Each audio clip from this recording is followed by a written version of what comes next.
gusto ko tawagan si Jessica. Para lang malaman ko yung lagay ni tatay.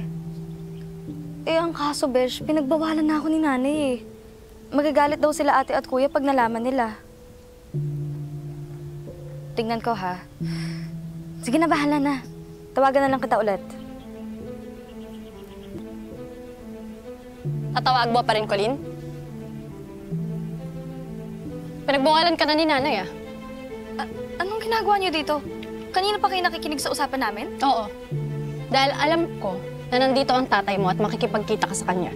Anong... Talagang ikaw pa yung nakaisip magsabi na isikreto? Ano yun, Colleen? Paano mo nagawa sa akin to? Ako na ate mo?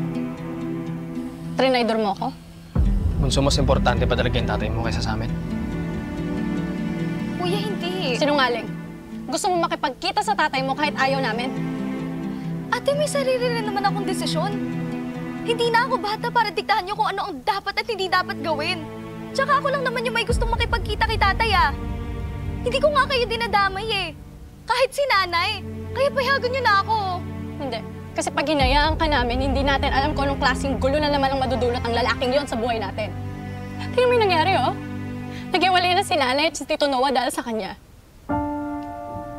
My God, Colleen. Ano gusto mo mangyari?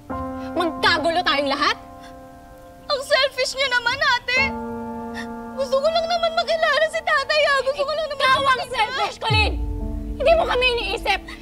Sarili mo lang. Tama na yan. Bunso, sumunod ka na lang. Huwag na wag mo nang kukontakin yung tatay mo pati yung anak niya. Oo. Kasi hindi natin alam kung ano mangyayari ulit kay nanay. Madepress ulit siya. Kagaya ng dati, naglalasing siya. Ate, kuya, puro naman kayo dati, tapos na yun, eh. Paralyzed na ngayon si tatay. Hindi ba kayo naaawa sa kanya? Sa amin, hindi ka ba naaawa? Nakakaawa rin naman kami, ah. Yung mga pinagdaanan namin noon. Halos masira ang buhay namin lahat. Ako, hindi nakakapag-aral na maayos. Napariwara ako. Si kuya, nagdanakaw, muntik na makulong. At ikaw, hindi mo lang alam. Pero napabayaan ka namin. Hindi ka namin naaalagaan kasi lahat kami mga wala sa sarili namin.